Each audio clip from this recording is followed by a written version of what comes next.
नमस्ते। चलिए आज पाइथन का एक बहुत ही इंपॉर्टेंट कॉन्सेप्ट समझते हैं, DQ।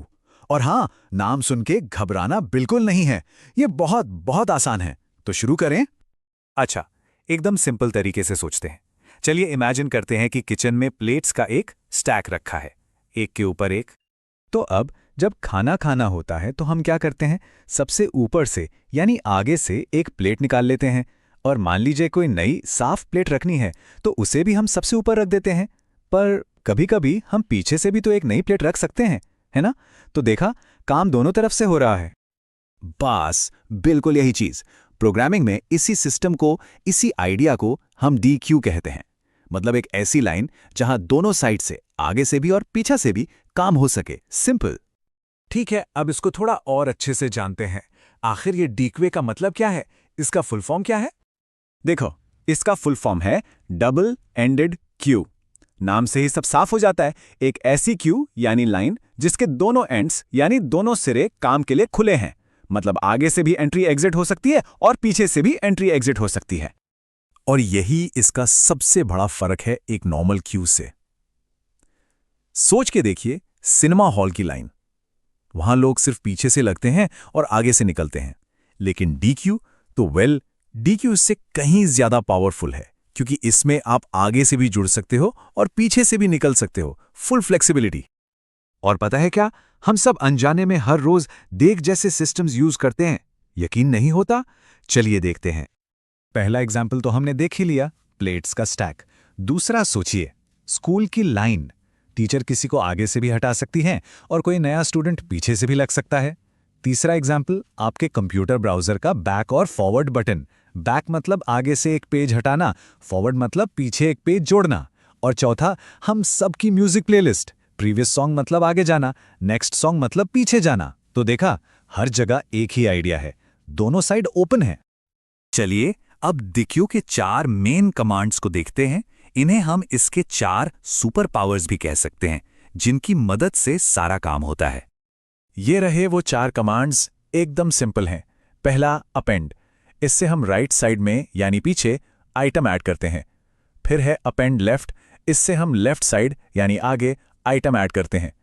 फिर आता है पॉप, जो राइट साइड से आइटम निकालता है। और आखिर में पॉप लेफ्ट, जो लेफ्ट साइड से आइटम निकालता है। बस यही 4 चीजें याद रखनी है। अब इस स्लाइड को बिल्कुल ध्यान से देखिए। शुरू में हमारे पास है 10, 20, 30, ठीक? फिर हमने अपेंड लेफ्ट किया तो देखिए 5 सबसे आगे यानी लेफ्ट में जुड़ गया।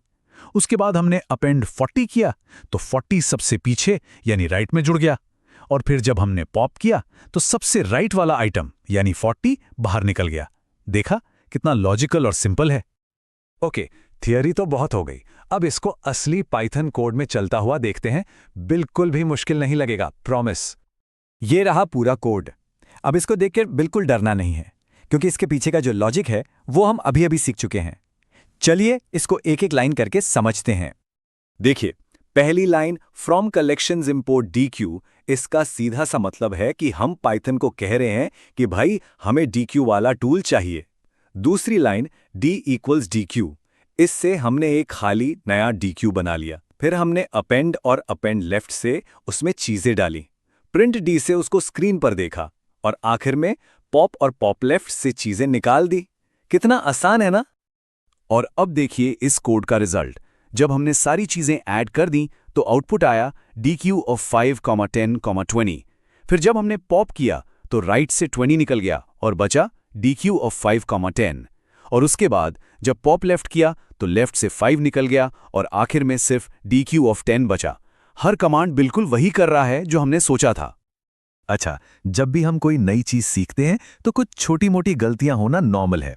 तो चलिए पहले ही देख लेते हैं कि DQs करते वक्त आम तौर पर क्या गलतियां हो जाती हैं, ताकि हम उनसे बच सकें। सबसे पहली और कॉमन गलती है डीक को इंपोर्ट करना भूल जाना। तो हमेशा याद रखें, कोड की शुरुआत फ्रॉम कलेक्शंस इंपोर्ट डीक से करनी है। दूसरी गलती, पॉप और पॉप लेफ्ट में कंफ्यूज हो जाना। इसका सिंपल सा रूल है, जिसमें लेफ्ट लिखा है यानी पॉप लेफ्ट, वो लेफ्ट साइड से निकालेगा। सिंपल। और तीसरी गलती, डिकोक को एक नॉर्मल लिस्ट समझना। नहीं, डिकोक दोनों तरफ से आइटम ऐड या रिमूव करने के लिए लिस्ट से कई ज्यादा फास्ट और बेहतर है। बहुत अच्छा। अब देख के बारे में लगभग सब कुछ सीख लिया है, तो अब है आपकी बारी। छोटा सा टेस्ट हो जाए। तैयार? ठीक है, ये रहे 3 सिंपल से सवाल। सवाल नंबर 1, लेफ्ट साइड से आइटम ऐड करने के लिए कौन सा कमांड यूज करेंगे? सोचा? सही जवाब है अपेंड लेफ्ट। दूसरा सवाल, पॉप कमांड क्या करता है? ये राइट साइड से आइटम निकालता है। बिल्कुल सही। और आखिरी सवाल, अगर हमारे पास 1 2 3 है और हम पॉप लेफ्ट चलाएं तो क्या बचेगा? जवाब है 2 3, क्योंकि लेफ्ट साइड से 1 निकल जाएगा। बढ़िया। और इसी के साथ हमारा डेके का ये सफर पूरा हुआ। उम्मीद है कि अब सबको डेके बिल्कुल सिंपल और क्लियर लग रहा होगा। प्रोग्रामिंग में ऐसे ही मजेदार चीजें सीखते रहिए। मिलते हैं अगले सेशन में।